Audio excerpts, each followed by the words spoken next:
Hello. I apologize for being a few minutes late, but they are doing construction in this building. And I had to go ask them when they were going to finish because it should be like done time. But no, they're not being. They told me 10 minutes. So if you hear banging, it's going to be only for the next 10 minutes. And I apologize in advance. But that's okay. We're here. We're together. We have a great paper to go through. And so we're going to move on. We're just going to pretend that it's not happening. And hopefully in 10 minutes, they're going to finish. So it's going to be great no matter what. Today, I have a paper that honestly, I know nothing about. This is on my list. I actually have to go back and review my entire list because we're almost at the end of 2019, which is amazing to think. But I want to double check because some other papers have come across my attention, and I want to just look through them and see where we are in relation to our discussions. You know, I like to go chronologically just because it gives an order.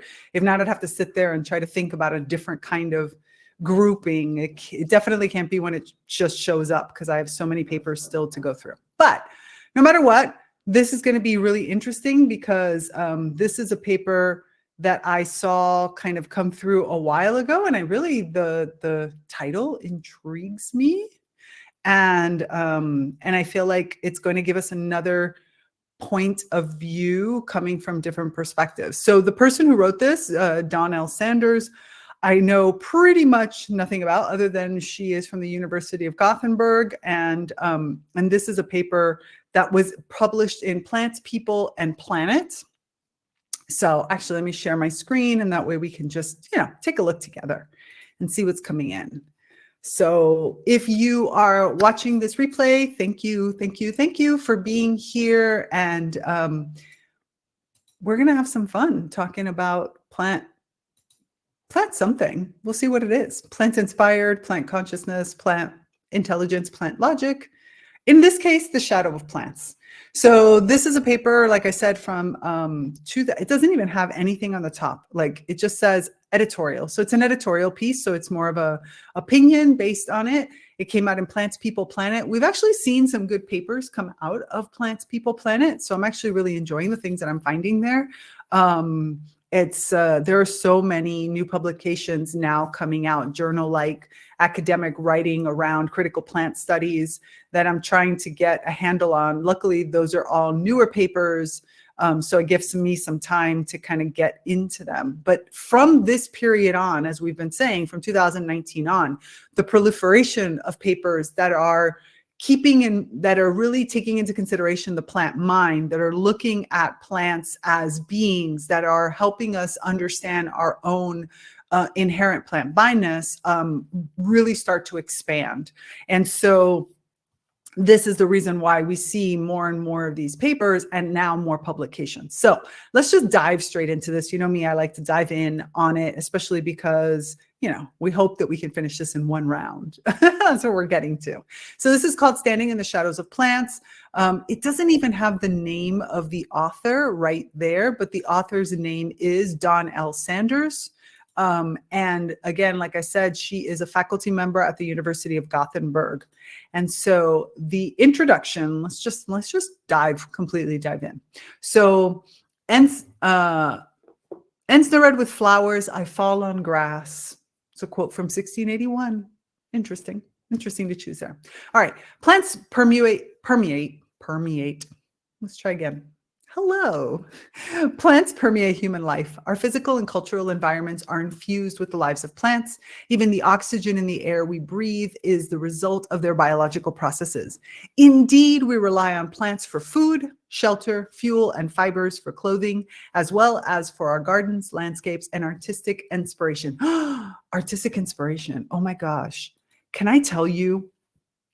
So you know that I talk a lot about things about me that change over time based on this interaction with plants, and things that maybe were acceptable at one point in my life. And maybe now I question, or at least I take pause. And when I do make choices, I feel much more conscious. I'm not 100% there yet, not at all, but I'm much more conscious of certain kinds of decisions.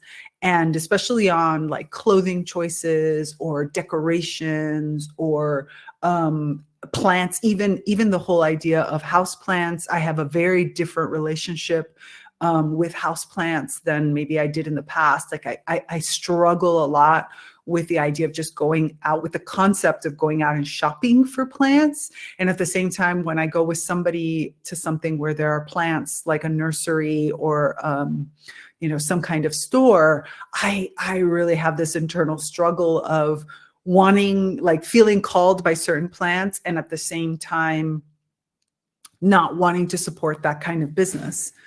But I'm going to tell you the latest one that is hitting me, and it's art.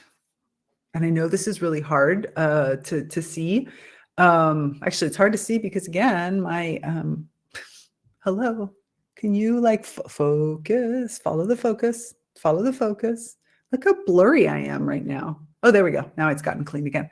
Okay, so one of the ones that is really affecting me lately is, so when I'm scrolling on Instagram, for example, and you have all these reels of people making art with plants. So I have my YouTube is filled with watercolor tutorials, because I'm trying to learn watercolors and I'm trying to understand certain things and stuff. So there's a lot of plant depictions of watercolors that I love, but I'm super struggling with a lot of the art that I'm watching that scrolls across my screen that's made with plants.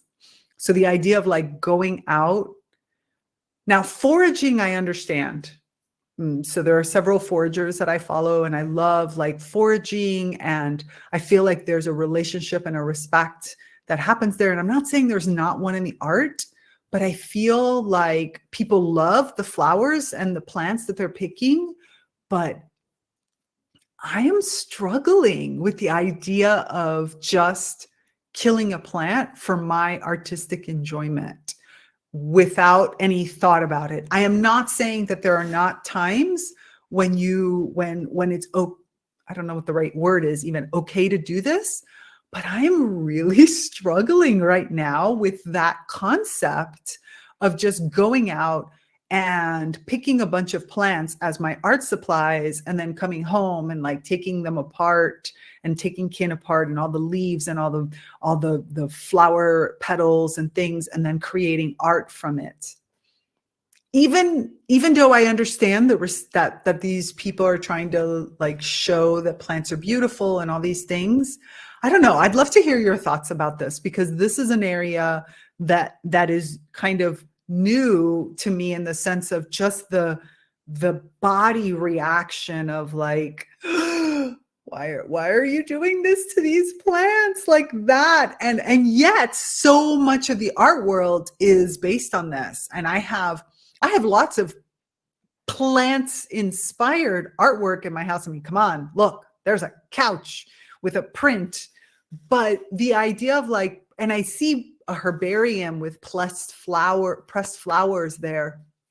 I can sort of see that as preservation and identification and all these things, although even there, but just general art and the amount of plants that we kill for art pieces.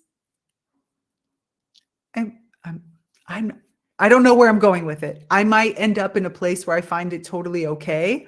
I might not. Like, I don't know where I'm going with it, but I'm definitely going somewhere else than where I am right now. So I don't know. I wanted to share that. If any of you are experiencing that, please put it into the chat, because I'm curious about that. Okay, let me share my screen again. Let's continue. Let me try not to get lost in my.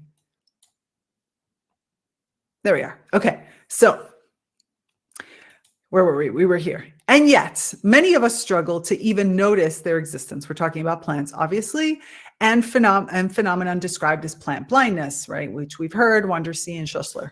In the late 20th century, two American biologist educators, Wandersee and Schussler, provoked an important debate with their theory of plant blindness. 20 years on, further work is required on the challenges they set society. For instance, in the face of climate change, diminishing biodiversity, and increasing extinction, humans need not only to notice plants in their daily life, but also to engage more deeply with understanding their plantiness, the set of characteristics and capacities specific to plants. Plantiness. See, we call it plantness and they say plantiness. I don't know. Plantiness sounds cute. I like it. This special issue of Plants, People, Planet brings together a wider range of perspectives on the topic of plant blindness, the widest to date in one issue, with contributions from scholars working across a diverse range of disciplines from the humanities and social sciences. This might be why we've done so many papers from this time period that was around this. This might have been the introduction, and I didn't know that. Would have been smarter to do this first, but there's no order here that I can see. From humanities and social sciences to plant science, conservation, and ecology. We also take this opportunity to showcase the work of visual artists, what I was just talking about. This is going to challenge me, maybe. Of visual artists working at the interface of art and plant science, and educators who use plants as key subjects in their education practice. The geographical reach of contributions is also extensive, with contributions from around the globe and Twitter sphere. Twitter sphere, it's so old, the X sphere. We acknowledge that even the much used term plant blindness can, in and of itself, be considered to be problematic in that it equates the non-visibility of plants to the multifaceted state of being blind, albeit its original use by Wondersee and Schussler was considered to be metaphorical. Consequently, the term can be constructed to function as a deficit model and possibly perceived as ableist. This is why there is, from the academic world, they've been moving more towards plant disparity disorder, to give it that sort of qualification that there is, you know, rather than looking at it as blindness, it's more like a disparity. The disorder is the fact that you see a disparity. And we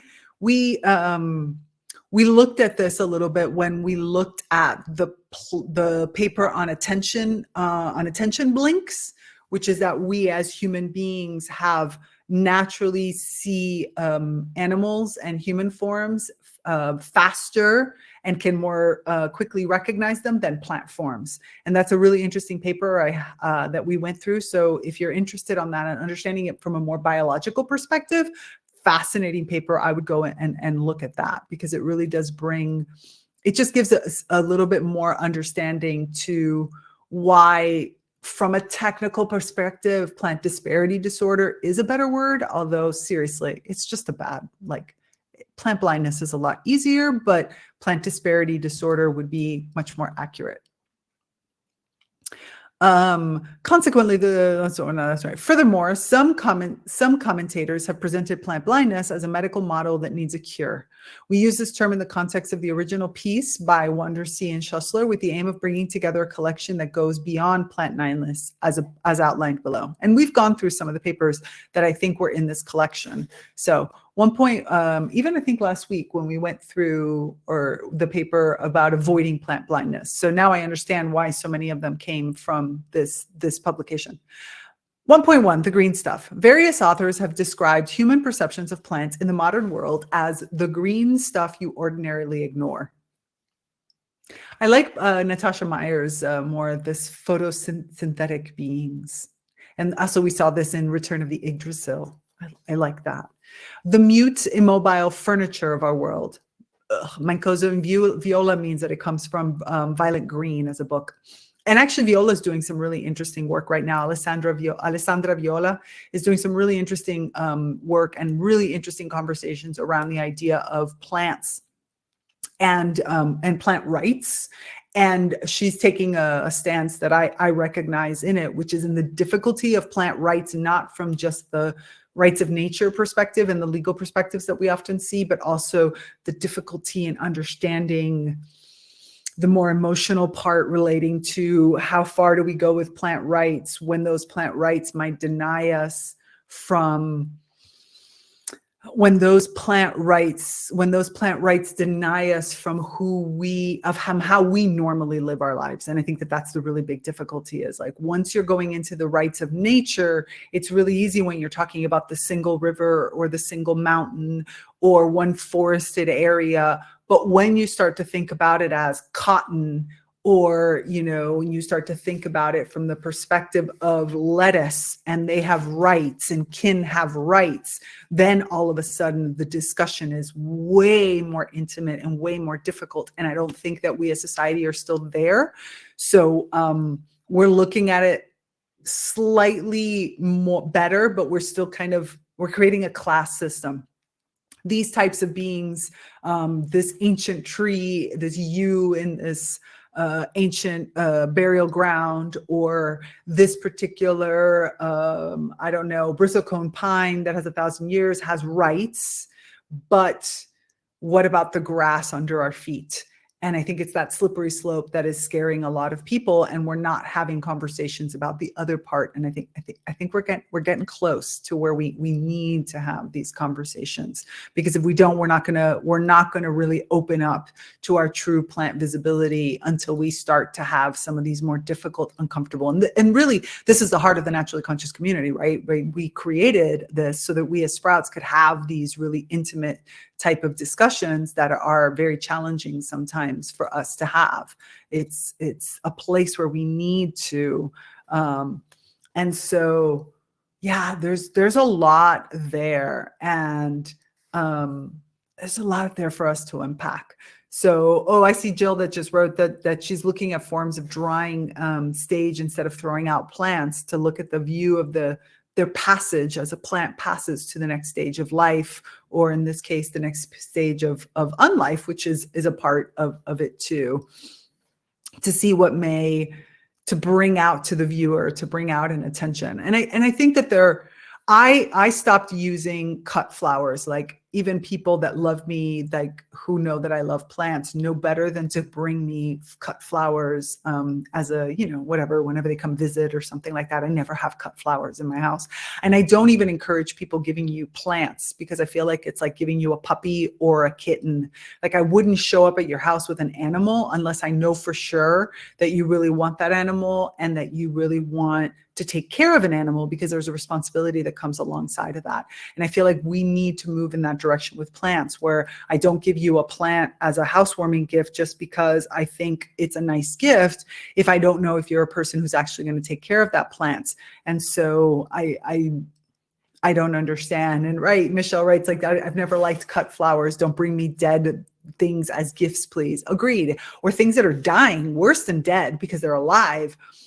Kin are alive when they show up at your house, and then it's the whole dying process that you have to go through. And I'm just like, I'm not taking responsibility for that. No, I'm not there yet. Like, don't give me the responsibility of having to mourn the death of these flowers. I do have a friend of mine who has a really beautiful philosophy on this. Her philosophy is she only brings cut flowers into her home that come from her garden or from somebody she knows. And she says it's when the plant has begun the dying process. So obviously, a flower naturally has a range of life, right? And blooms, and then that flower reaches the peak of that bloom and then starts to decay.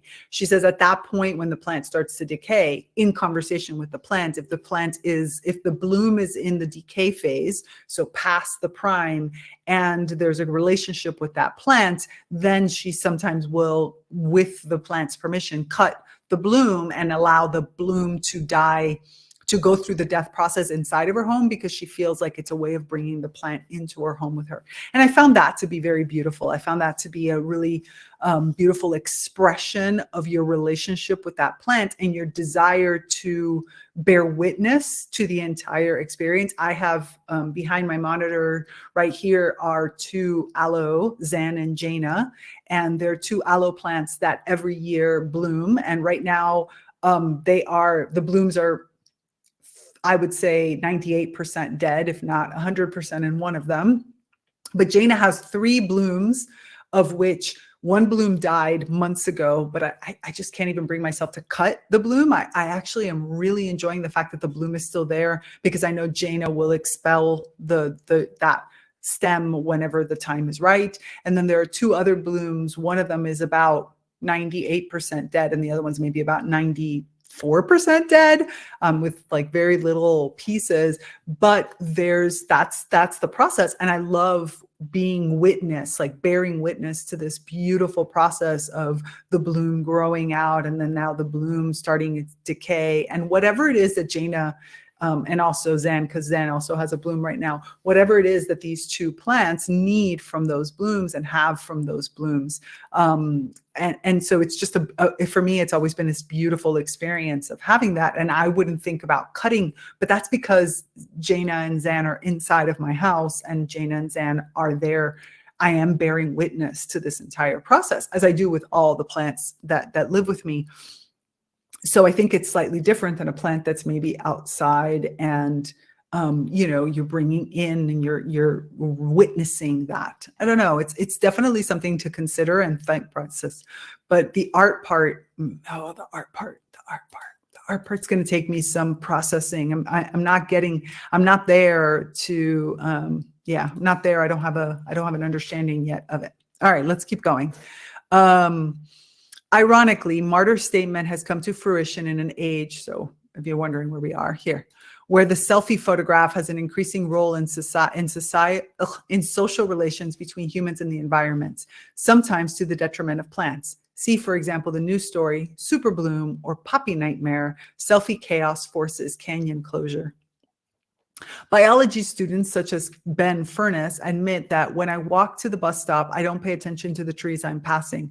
As a biology student, I'm concerned with plants a lot, but in my daily life, like most people, I barely notice them. And unfortunately, this is something that we hear all the time. Even myself, when I go, I get jolted sometimes, when I'm very not recognizing. And sometimes when I do see like a cat, because I love cats, and I see a cat, and then I feel very guilty afterwards if I've seen the cat walking in the streets, and I hadn't seen the plants before that because I was caught in my own stuff. I feel very bad. This not noticing has inspired him to consider plants through drawing and through filmmaking. See, I agree. Drawing is also an activity discussed in our interview with Maura Flannery, a university biology educator who uses it to engage her students with plants. In this complex assemblage of plants and people, viewing plants in their wider ecological context has become increasingly difficult. As Susanne Yoder has recently observed, we are living in a moment of great paradox. Plants are everywhere, yet plants are nowhere. I agree with that. Okay, wait, I'm curious as to what this YouTube video is. I don't know. Let's see what it is. Let me see. If it's interesting, maybe we'll see it together. Oh, sorry. Let's see. For whatever reason, the PDF added a bunch of spaces. So like the URL isn't working correctly. Oh, here it is. It's called Plant Blindness. Oh, we've seen this one. Excuse me. All of that. Well, I don't know if you see the audio. Oh, you don't hear the audio of that. Hold on. It has an ad. I have to get, I'm going to upgrade my YouTube so that I don't have the ads posting up. So this is a 6-minute video around plant blindness. Let me pull it out and see if we can watch it together. Hold on, let me stop this. I stopped sharing here, and we're going to share over there.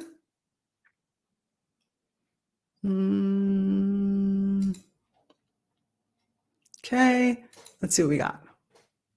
So this is the artist. This is the art by this student, Ben Furness. We'll see at least a little piece of it.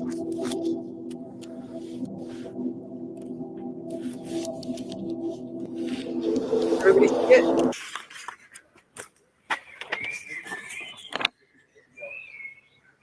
Can you hear the audio too? Take a look at this. What do you see? If you said a couple of ducks, then you aren't alone. In fact, the majority of people shown images like this will recall animals far more often than they would plants, and would often fail to acknowledge their presence altogether. Vitally important pieces of the ecological puzzle are going completely unnoticed to the human eye. What is going on here? This is part of a bigger problem, a problem we're all involved with. The problem of plant blindness. What is plant blindness?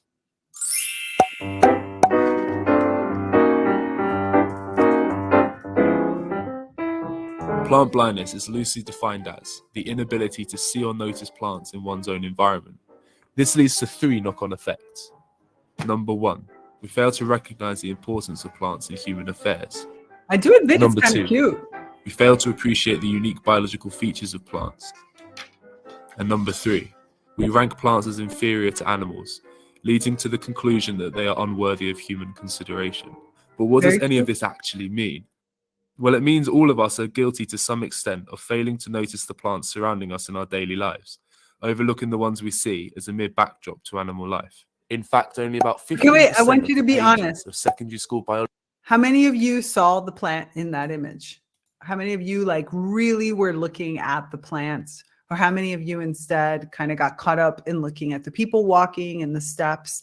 What kind of plant was it? Do you remember? Do you remember? You got to go back to see. It was a type of fern, right? How many of us really saw it?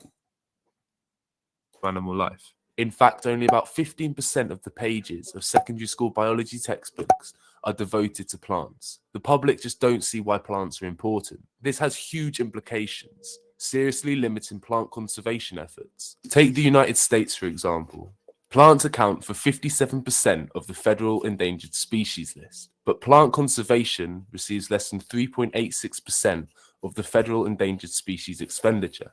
In an age of climate change, coral bleaching and deforestation, one in which extinction threatens 1 in 8 plant species, we cannot afford to ignore this issue. Most of us don't understand plants. A failure to understand means a likelihood to neglect. And how can we neglect something that truly influences our lives more than you might think? To help you understand, let me tell you a story. This morning you woke up in your cotton sheets, brushed your teeth with mint toothpaste, had a shower with Now he's fragrant talking my shower gel, language, right? went to the These are toilet. all the things that I Plants. talk You about. go outside. I love it. I love you it. walk into town. You go to your favorite coffee shop. You have a cup of coffee. Don't like coffee? Have a cup of tea. More plants. You pay with paper money. You eat some plants for lunch. You eat some plants for dinner. You read a book made of paper. Plants. We put plants in pots to make our porches look pretty. We put plants in our parks to make our places look pretty. We put plants in our people to make our people look pretty. I guess what I'm trying to say is that all these things we take for granted in our lives, all these things that seem like mundane material objects, most of them have come from plants. And plants are more important to our survival than we can even comprehend. They clean our air, removing greenhouse gases like CO2. Plants provide us with shelter. They produce our oxygen. This is Plants great. I really love literally keep us alive. the diversity And that's not surprising. of the imagery Plants too. are everywhere. Like he's I mean, really getting literally to the everywhere. broadest. We occupy the same areas, breathe the same air. We're made of the same stuff. They're more like us than you might think. But if we're surrounded by plants daily, if we're so clearly dependent on them for survival, why are we so blind to them? Scientists have speculated that our bias towards animals is hardwired into our brains. Early human communities would need to monitor animals more readily as potential threats and food sources. Yeah, Some but say you it's would need because plants plants. don't move. I think They it's all because grow they close don't move. together and are of similar colours. Either way, whilst our bias away from plants towards animals may be a cognitive process, research has shown that the way we perceive plants is a cultural one. This Yeah, I means used it to can live right by change. there. That was We are Seattle. disconnected from nature, built concrete buildings to cover us, walls and windows to hide behind. We are tearing the world apart to find things that give us power, make some of us rich and some even richer. We're so caught up in the world we've created that we're neglecting the That one was a which created political. us. Now more than ever, our inability to recognize plants in our natural environment might actually be dangerous. It's time to free ourselves from our ancestral tendencies so as not to be held back by them. Now that we've got an understanding of what plant blindness might be and where it came from, what can we do to fight it? Confronting plant blindness will take I'm gonna time. use A fight, consorted not effort exactly the between right word. societies to Let's promote plants in education is the only way undo future the generations will blindness. be able to overcome this issue. But there are things you can do today. Grow some plants yourself. Encourage children to do the same. Read books on plants. Stop looking at your phone. See the world through your own eyes. Do things that benefit the environment. Recycle. Put your waste in the waste bin. Take the bike to work. By watching this video, you've already started tackling the problem. By understanding, you're rejecting neglect. Next time you're walking down the street, notice the plants you pass by. Notice Think the about all fern. that plants do for you and what you can do for them. Tell your friends, sow the seeds of revolution, but most importantly, live with eyes open. Thanks for watching.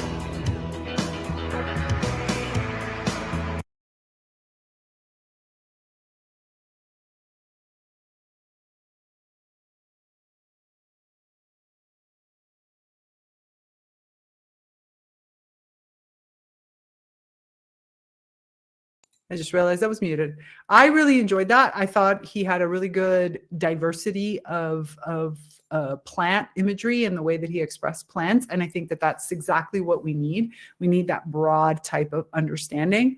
And I really like the idea that he includes in the end some things that you could do. I think the easiest thing that he could have added was just stop and spend time with a plant. Because I do think that while growing plants and going outside and being environmentally responsive and all these types of things are great, if we really are going to change the tides for a more plant awareness state, as you all know, right, it starts with just being present with a plant and recognizing that plant for whatever that plant is.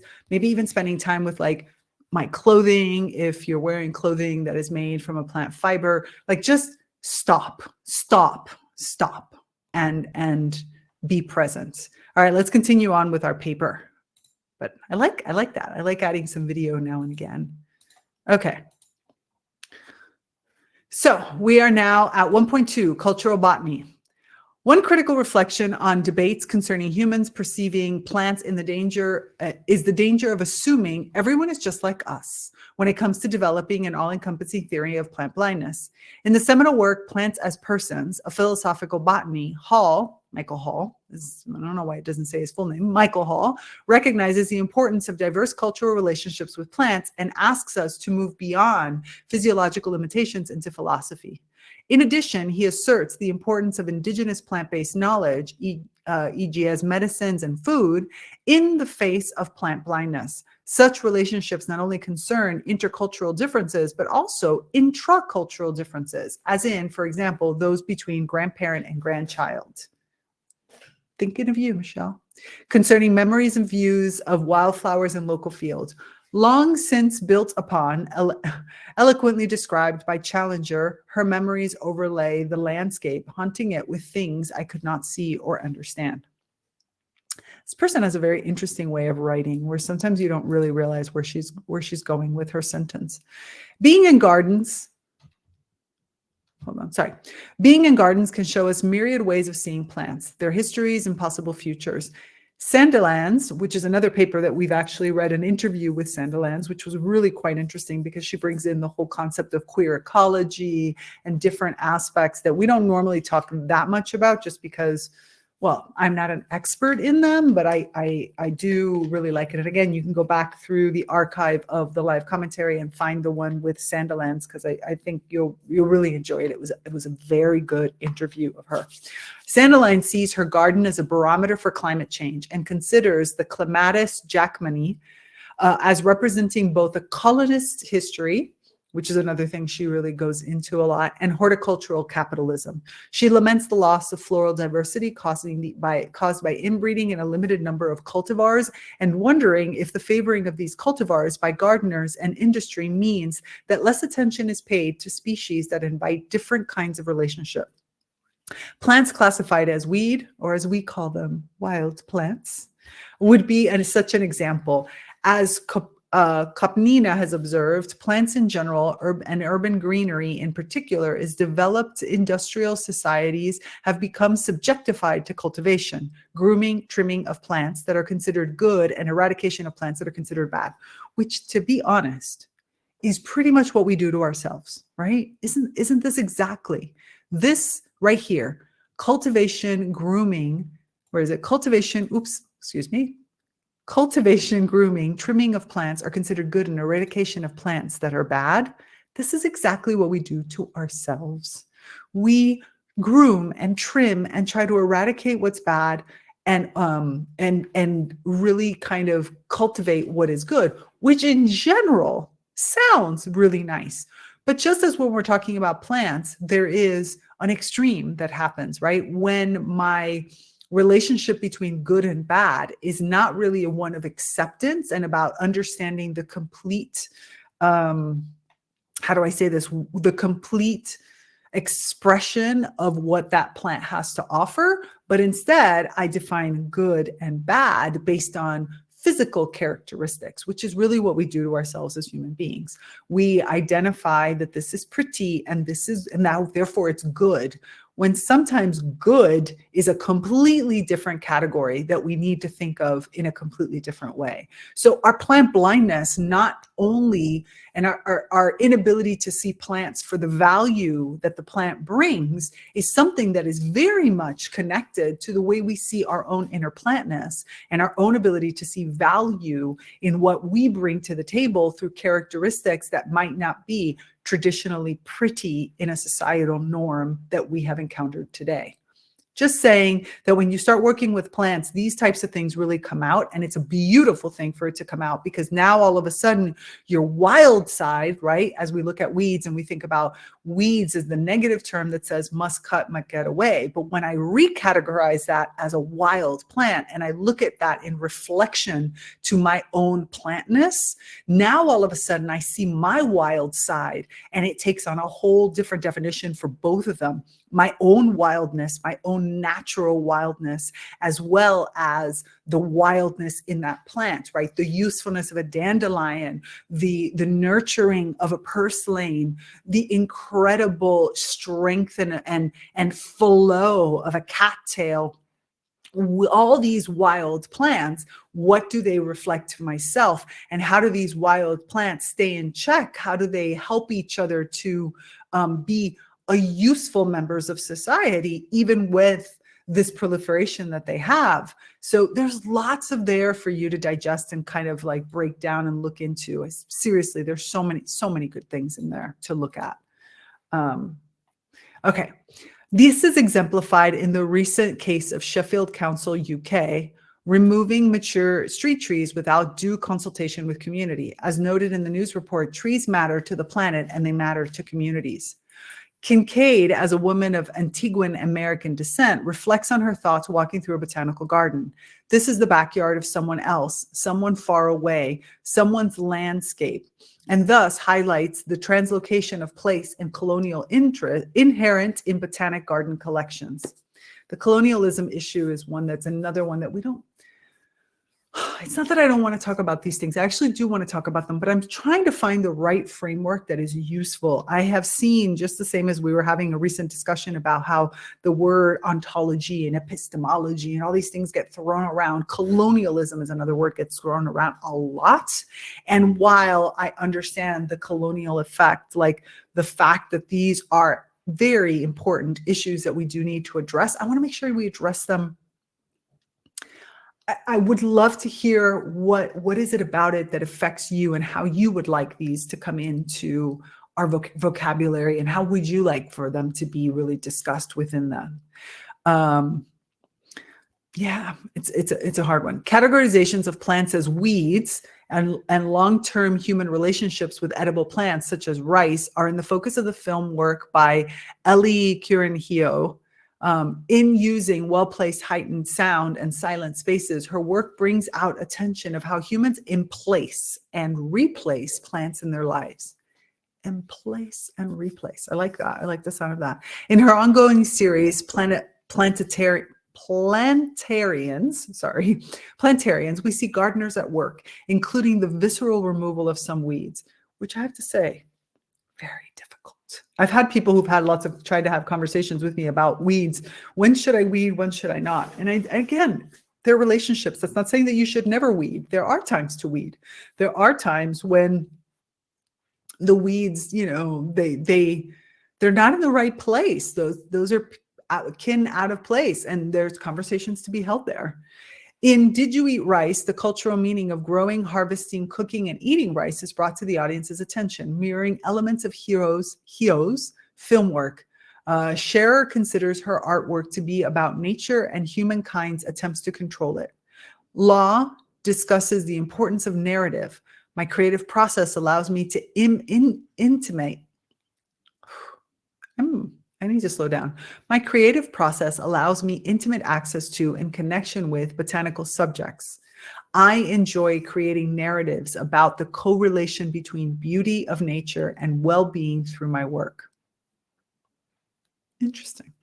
Okay. And these are, I bet you anything, these are all in this edition, but also you can probably find them now online if you look for it. So when I post this, I'll make sure that I always post a reference to where you can find it. In 2018, the art gallery Tate Britain held an exhibition entitled All Too Human. The exhibition explored how artists in Britain have stretched the possibilities of paint in order to capture life around them. One painting selected for the show stood out in the absence of human subject, Two Plants by Lucien Freud. Freud had included plants as subjects since 1951, for example, in his painting Interior in Paddington. In the context of plant and Aloe, we just did a paper by Aloe too. In the context of plant invisibility, so these are our painting, Two Plants, beautiful. In the context of plant invisibility, two aspects of two plants as Freud's relationship to it are pertinent. Firstly, Freud defined the painting as lots of little portraits of leaves. I wanted it to have a really biological feeling of things growing and fading and leaves coming up and others dying. Secondly, the portrayed plants struggled to stay alive during the 3 years the painting took to complete. Wow, 3 years. That tells you something, all artists. 3 years. And thus, their detailed portraits were brought to human attention under physical duress. That's a powerful statement too. Their detailed portraits were brought to human attention under physical duress. Isn't that the case for many plants though? They come to attention under physical duress. The curatorial, words and I are not having a good time today. Mercury. I'm blaming everything on Mercury in retrograde still. I have a few more days before that I can do this. Decision to include them in a large show, mainly focused on human subjectivity, is an interesting one, as it connects closely observed botanical complexity with qualities of intimate human portraiture, and critically does not attempt to replace faces with flowers, but instead portrays leaves, thus revealing a significant organ of plantiness. I do appreciate that. Indeed, Aloe has argued for more academic attention to Freud's paintings of plants in the context of plant studies. We actually just recently went in through one of Aloe's writings, and if you have a chance to read Aloe's work and to look at some of the works that he has done are great in bringing out plants as subjects, plants as portraiture inside the context of art. I really enjoy it, and asks how my art enabled new ways of seeing plants. Artists such as, I am not even going to pretend to say that word. Okay. If you know how to say it, I probably could, because I kind of know Icelandic words like from names, but not that good. Not that good at all. And Wilson take a biographical approach to inform their art-based research of seeds, their adult forms, and their human collector. In doing so, they foreground a narrative often absent of human engagement with the seed-bearing plant's life cycle. The seed itself, enlarged through scanning electron microscope technology and carefully colored in association with periods of long observation of their complex surfaces.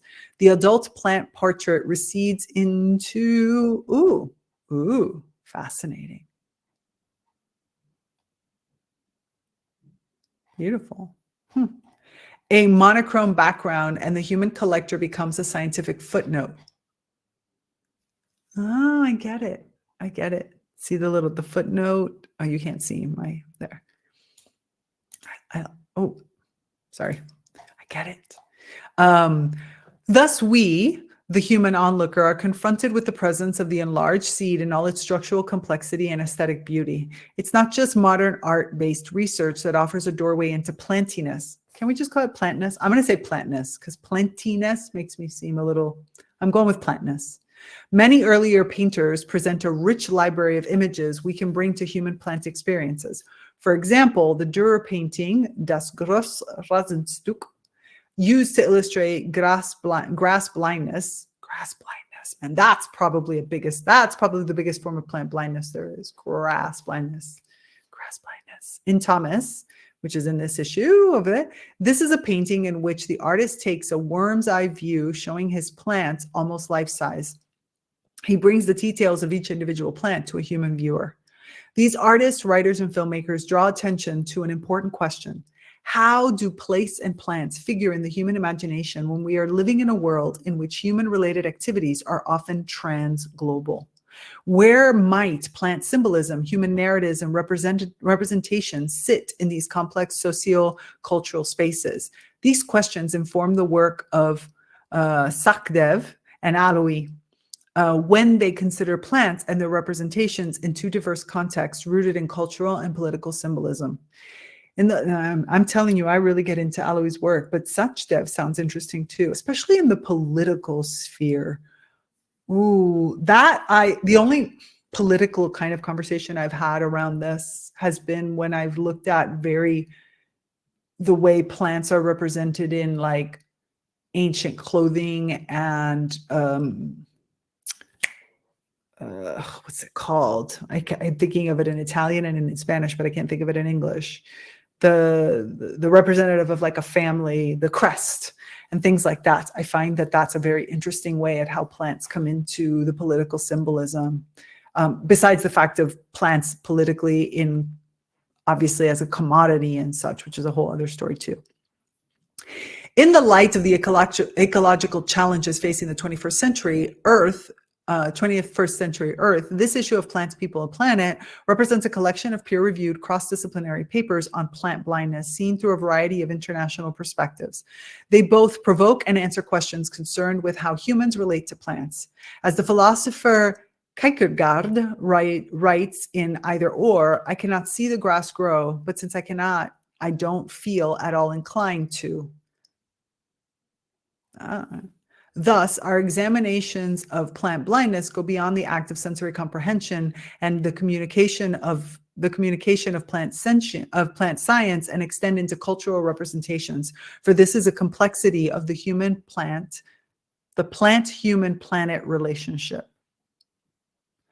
2, plants are not in the background. No, they're not, nor should they.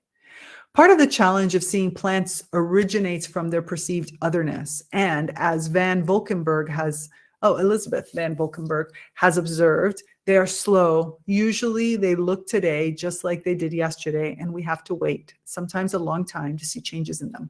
I don't know if I agree with this. Can I say this?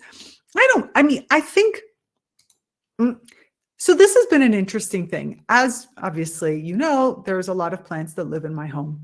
And these plants, I have specifically a few plants that I like. Right next to my bed is a peace lily plant.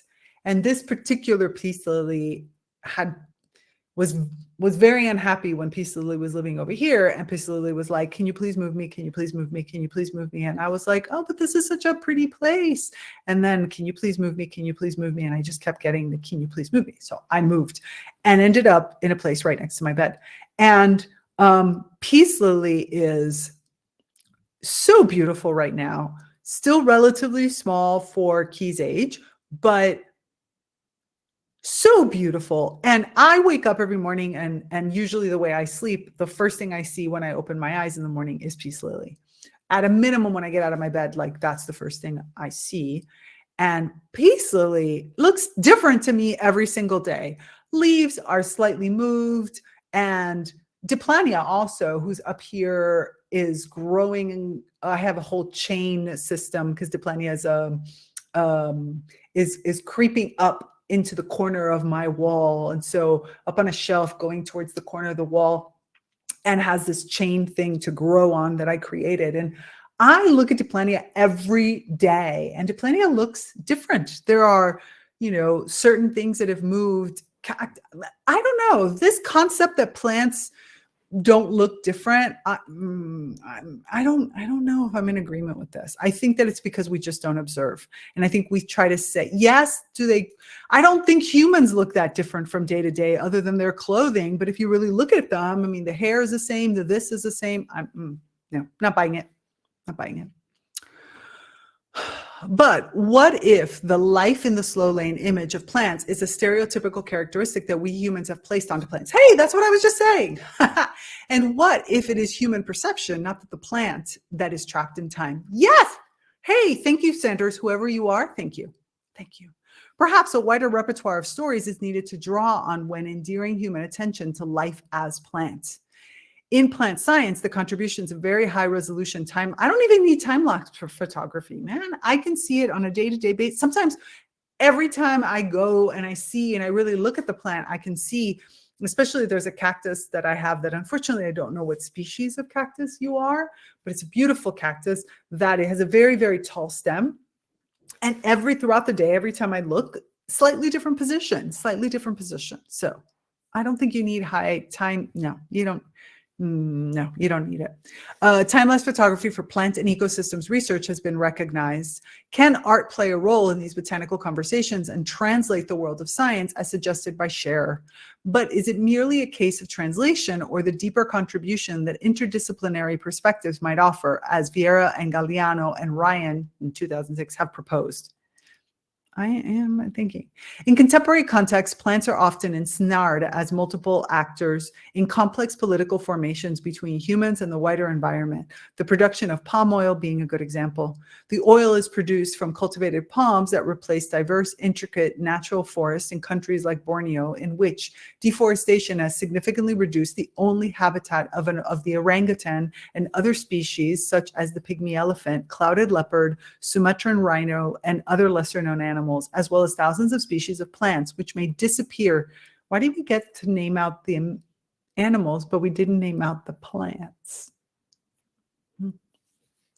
Which may disappear altogether within the next 20 years. The remaining forests are under extreme threat. Consequently, as we move through Earth's history to an era in which species extinction is extensive, the gathering of plant stories from exactly, plant blindness, Michelle says. That's the reason why we didn't list out the names of the plants.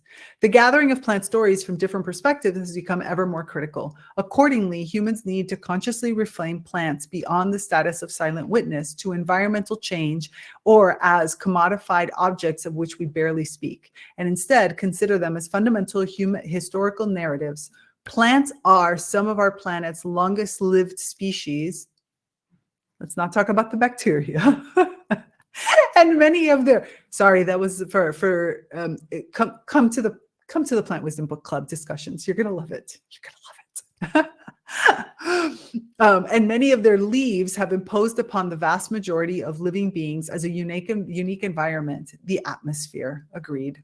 Despite the lack of human focus on plant populations, their biomass constitutes a substantial percentage of Earth's terrestrial biodiversity, like 85%. 85. Nobody even comes close, man. Nobody even comes close. As represented in the recent paper by Bar-On, Phillips, and Milo, we find that the kingdoms of life concentrate at different locations on the planet. Plants, the dominant kingdom, are primarily terrestrial. Okay, primarily. In terms of weight because not all. In terms of weight comparison, human beings, as shown by Bar-On et al., are insignificant. 0.01%. It is a plant king home that dominates. If the Tower of Life were an office, if the Tower of Life were an office block, plants would be the main. Is there a comma missing here? Okay. Where an office block, plants would be the main tenants taking up dozens of floors. Okay, now I get it. Humans are 0.01. Oh, they actually say it, 0.01 of Earth's biosphere. And yet the impact of human civilizations on global biomass has not been limited to mammals, but also has profoundly reshaped the total quantity of carbon sequestered by plants. Thus, seeing plants in the world includes recognition of critical ecological functions they support through their diversity and biomass, and importantly, their role in our survival. For it appears that even in representations of the deep geological past, plants have barely been covered, as Vucekovich demonstrates where he argues for a more phytocentric representation of Earth's history. Life on contemporary Earth is becoming louder and brighter. Noise and light pollution. Oh, noise and light. At some point, we're going to have to discuss that too, because noise and light pollution. I feel privileged to live in a place where I still have darkness outside most of the time, but noise and light pollution. From urban dwelling, not even urban dwelling, man. I live in the countryside, like rural dwelling as even has it. Urban dwelling humans is increasingly impacting on biodiversity, and these impacts are set to intensify as urban development increases. In this loud, bright world, plants struggle to gain recognition. That's a sentence I want. In this loud, bright world, plants struggle to gain recognition. What is more, they are disappearing at alarming rates as a recent study has made clear. Scientists at the Royal Botanic Gardens, Kew, and Stockholm University found that 571 plant species had disappeared in the last 2.5 centuries, a number that is more than twice the number of birds, mammals, and amphibians recorded as extinct.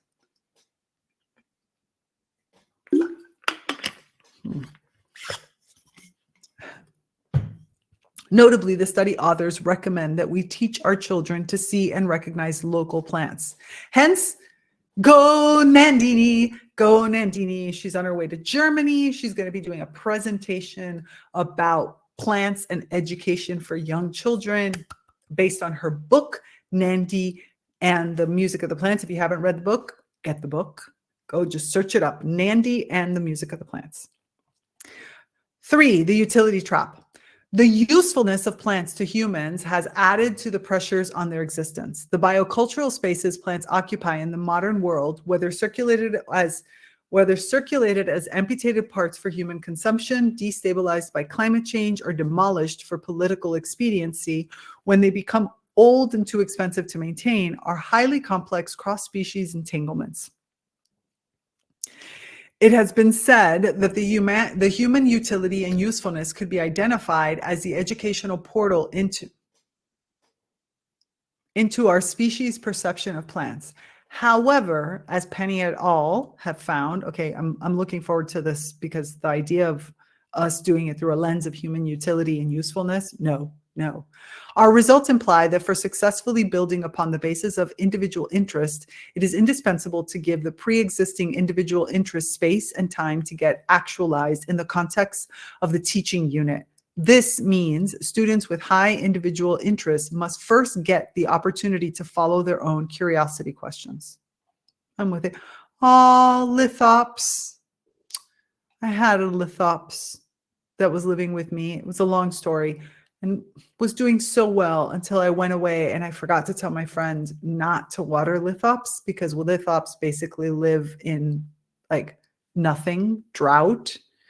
And she accidentally watered lithops. It wasn't her fault. She didn't know. It was very sad. Thus, they suggest we should not assume that students' interest will be provoked by topics such as spice plants and herbal stimulants. No.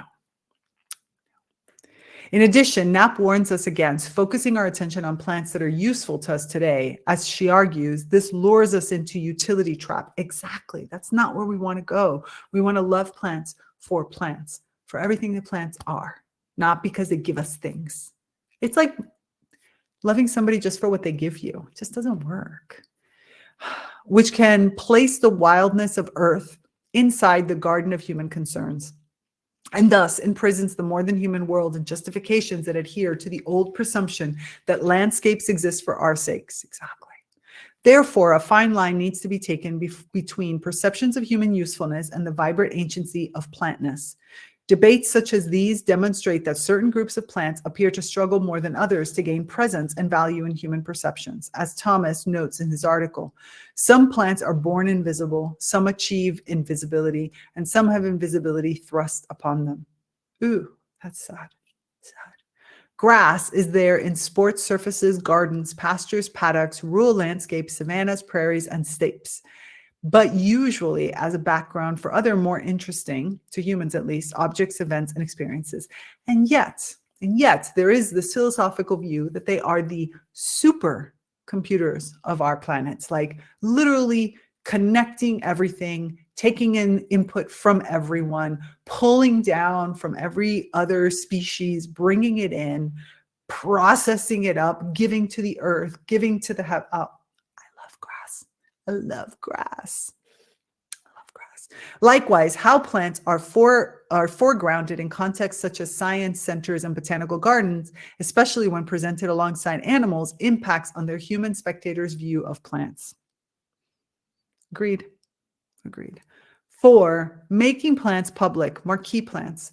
Watersey and Schussler first published their emergent theory of plant blindness as a conference poster in 1998. This was followed by an article in American Biology Teacher, and in 2001, a further development of their work towards a theory of plant blindness was 1998, published in a plant science journal.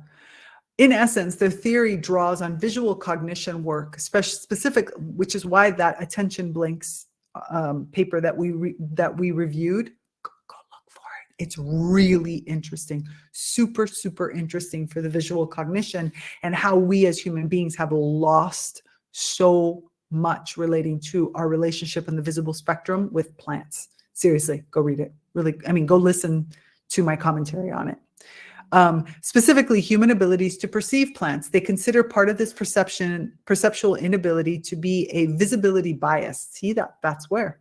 Alongside their theory of plant blindness, Wanderstein and Schussler offer a counterpoint model, marquee plants, based on the American word for the large letters outside cinemas and theaters advertising films and plays.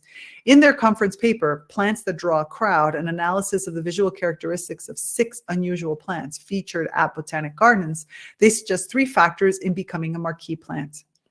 Number 1, plant species that attract public's attention. 2, a plant species that, during some or all of its life cycle, is capable of drawing a crowd at a botanic garden, kind of like when your flower smells like death. And 3, a plant species that may serve as a portal to public understanding of plants.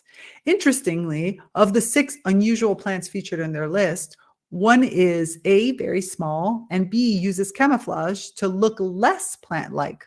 Lithops. Oh, so she's talking about that. Lithops are small. They're so pretty though. And the flower is, you can't even imagine. You can't even imagine. Let me just say this. When I wanted to say it because it's important. So, because obviously lithops is not a plant that would grow where I live. I live in a place that has a lot of water. So I only got lithops because I was having a super wonderful, amazing conversation with the person that grows lithops. And she was so in tune with her plantness. Her whole way of learning how to care for lithops was such a co-creative process with the lithops that she helped me understand. I mean, I wouldn't encourage people to go off and like have something as exotic as a lithops in your house but I would never have obviously put lithops outside. But I so appreciated her attention to lithops care as a lithops and not as like, she didn't try to train lithops to be something that lithops is not. She literally learned to be lithops and I loved it. It was so beautiful. That's the only reason I got a lithops, was because this person, she had lithops. Like she was part lithops by this point. Like it was a really wonderful conversation. Really wonderful conversation. All right, let's continue. In relation to Wandersee and Schussler's theory, plant blindness, it is significant that this part of their work has been underutilized in bringing attention to plants, public attention to plants. Perhaps because, as Gibson, I'm assuming that that's Prudence Gibson, suggests, humans will always see the bear, not the woods, the lion, not the grasslands, the camel, not the desert dunes. We are attuned to see animals and to see ourselves. Yeah, but we can change. This statement and Wandersee and Schussler's work on human plant vision, telling you attention blinks, provides us with a reason for not seeing plants, but fails to offer a much needed recalibration and widening of our sensory awareness. Furthermore, in our human engagement with this difference, it is important that we do not seek to subject plants to terms of resemblance anchored by human,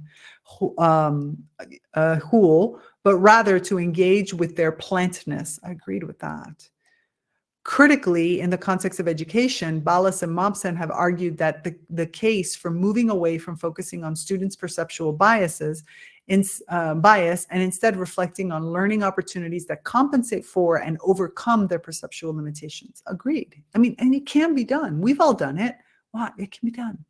In their work on countering plant blindness, Wandersee and Schussler found the powerful potential in human plant mentors bringing plants to children's attention. Early experiences in growing plants under the guidance of a knowledgeable and friendly adult was a good predictor of later attention to, interest in, and scientific understanding of plants. Go Nandini. In this issue, Hartman et al. And Lampert et al. Demonstrate the effectiveness of testing ideas concerning how we bring plants to the student attention, whether these ideas or activities involve higher education biology students or science education secondary students. Notably, Hartman et al.'s contribution can be summarized by one of their published students' quotes. It was a great change of pace to be outside, looking at real things and applying theory and collective knowledge. It was challenging, but I also came away from the experience with a lot of knowledge cemented to tangible visual memories. Because, you know, our main sense, the main way we recognize the world is through visual. And so therefore, it's not a bad thing to use that. I mean, yes, we want to expand our other senses, but you still have to play in for the first connection through the visual, not the superficial visual, like the beauty, but like this student was saying, right? The know-how. Lampert and all acknowledge in relation to school students' knowledge of plant reproduction that their research results show that students struggle to differentiate between pollination and seed dispersal. Moreover, students had a better knowledge about the function of seeds than about the function of pollen. Students are most familiar with seed dispersal by wind and pollination by bees. It's true. All right. 5, beyond plant blindness. Let's get beyond this. Let's go in. Creating a more public image for plantness, I told you I'm not going to say this plantiness thing. Plantness is critical in an era in which more than half of the world's human population live in urban areas, and as a result may not be exposed to plants in the same way as previous generations. Thus, yeah, we don't all have a grandmom that like spent time in the garden. I didn't. Thus, we can claim, as Kopnina does, that even as the human shares the stage with the plant, the discussions remain anchored in human perceptions and interpretations of plants, addressing questions of relatedness, exchange, governmentality, and signification, such as those of race and representation, which Alloway examines, social representation, illegal trade, food and biodiversity, the human relationship with forests, up we go, up we go, up we go, human recreation, the foregrounding of animals over plants, plant scientists' perceptions of plants, and the critical role plants play on Earth. Notably, in relation to plant blindness, Margulies et al. Suggest that the following key points from their review of international wildlife trade policies. 1, there is insufficient attention from funding agencies to the presence and persistence of illegal trade in plants. This is true, but also we should encourage people not to buy them.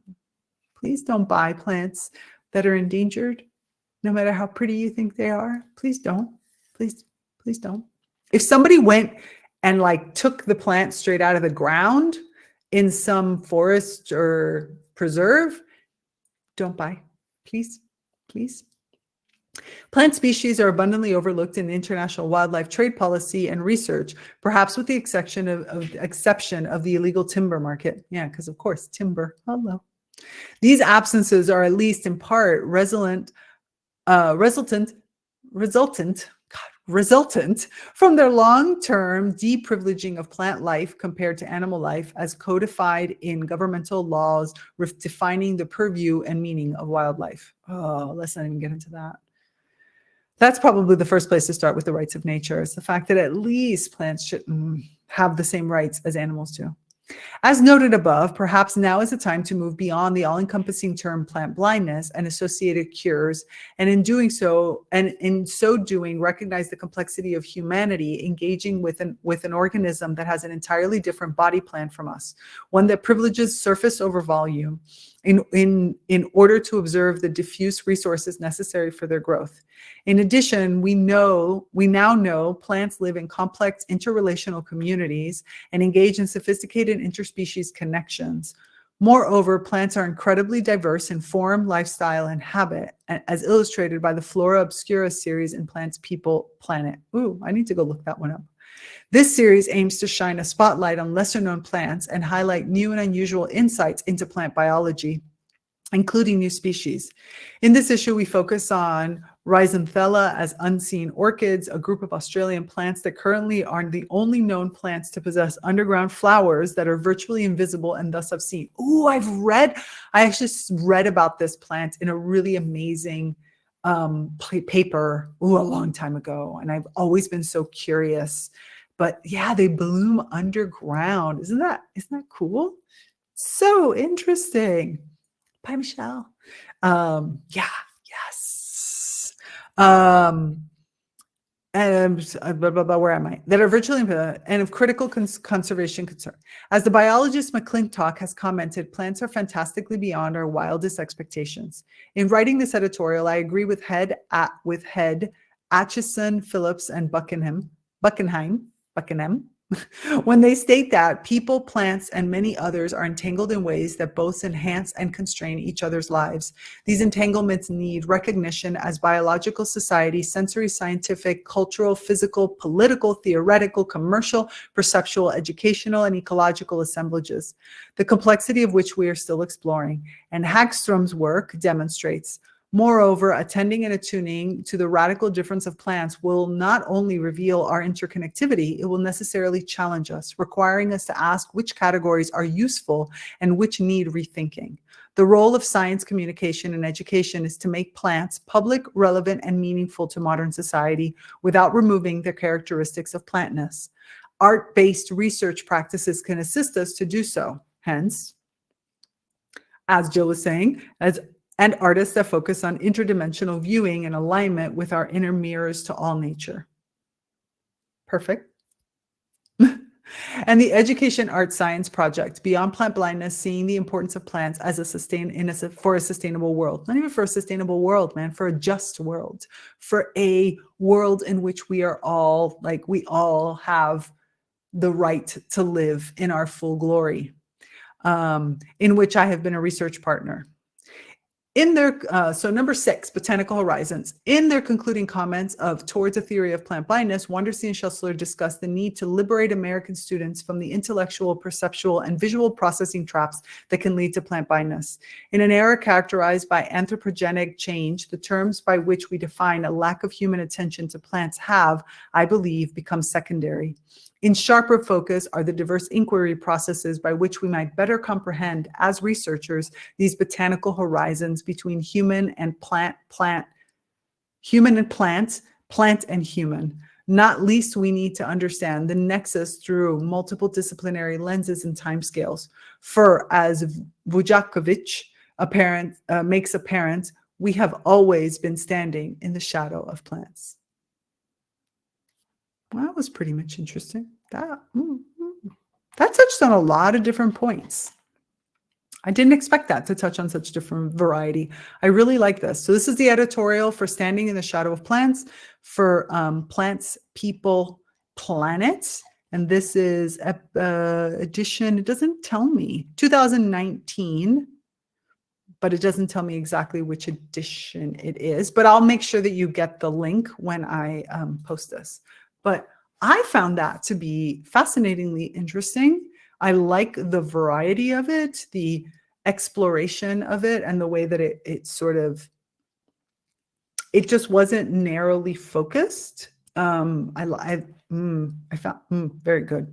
See, and this is what I'm saying. We were at the beginning now of this giant exploration that opens up between around this time period where we look at plants in a much more holistic purview. Are you, Jill asked the question, first name, oh, you're asking for Aloy? His name is, it's actually Aloi is the way you spell it. First name, Giovanni. Giovanni, you can actually find him in, let me just check. What was the last paper that I did, because he was either the last one or the second to last one that I did. No, because we did phytomorphizing. It was the one right before it. So the last paper I went through was phytomorphizing performance. This was the paper right before that. Why look at plants, overcoming plant blindness? That is Aloy. So you can find his name there and more information about him there. And the reference to that paper, which is not really a paper. It's actually the foreword of a book that he published, but the whole thing is downloadable and it's really amazing. So this is Why Look at Plants. And there's a lot of really great, it's a multi-author kind of book.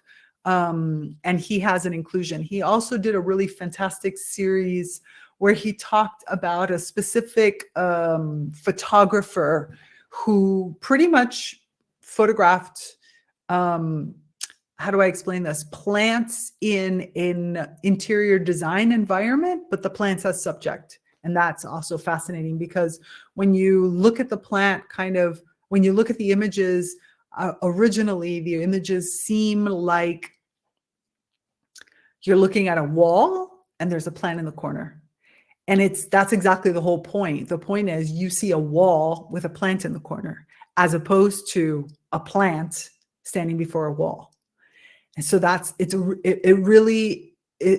it's from I want to say it's from the 70s, or at least the photographs look like they're from the 70s, but it's really a fascinating series. And unfortunately, I don't know, I'd have to go really look through and find where it was that Aloy talked about this series, but it was a presentation that I know he did several years ago that I saw that was just really quite fascinating because again, when you look at the photographs, it's very easy to look at them as kind of this, art pieces that are these wall configurations or whatever, but there's always a single plant, but the plant is not in the center focus. So you don't get the impression of the plant as focus, even though the plant is focus. Hard to explain, but really beautiful and very powerful. So the kind of thing that makes you see your plant blindness even more clearly because it's literally a wall in a lot of cases. And so it's like, oh, really a lot of plant blindness because I'm just seeing a wall instead of a plant that's there. That's what it is. All right. So I'm going to do a run through of all of my papers to see if we've actually made it out of 2019 because this was one of the last. I do have some very technical papers that I need to read through. Because they're more biologically based papers. And I want to read through them to see if it makes sense for us to read them here as we've done in the past. Sometimes I skip through some sections of it because some of the biological tests, some of the real research studies that are around more biology can be a little bit tedious. But if I have found some that are extremely interesting, like the attention blinks is a great example of one that I think helps us change our perceptions and our understanding of the relationship between humans and plants or the way plants operate on something. So if I find some like that, I will do them anyway, and I'll just skip the actual methodology section. But I guess we'll see it when we get there. So that was today's paper, which is Standing in the Shadow of Plants, an editorial from Plants, People, and Planet from 2019. I feel like I now want to go get this edition which is exactly what the editorial is for, because it seems like there's some really good papers in there. So I'm going to go check to also see some of the papers that she calls out, that she references. I think there are a bunch of them that we've actually looked at. Some of them are books that we've actually have on our list to read. Some of them are other researchers that we have covered in different perspectives. So again, if you're ever curious, go back through the archives, because whether you look at it on my website or inside of the Naturally Conscious community under Sprout discussions, programs, replays, you will see all of the old papers that I have already gone through, all the live commentary, and you can also find a bunch of them now on YouTube, because I've been uploading the papers there, as well as on my website. I now create like show notes pages with details about them. So please feel free to check those out. And but the most complete list is in the Naturally Conscious community under Sprout discussions.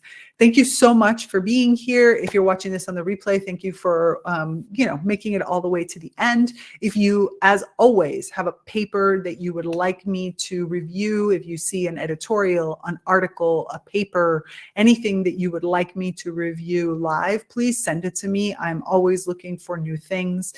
There are some, like I said, I keep saying it over and over again because they're just some amazing papers, and I'm very much looking forward to, and I really love bringing these out there for you. So that's it. That's me, Tigria Gardenia. Thank you again. And remember, resist the urge to hold back your emerging green brilliance. We will see each other again, and we will have more extensive discussions in the Naturally Conscious community. And everything you need is in the show notes and in the description below. See you soon. Bye.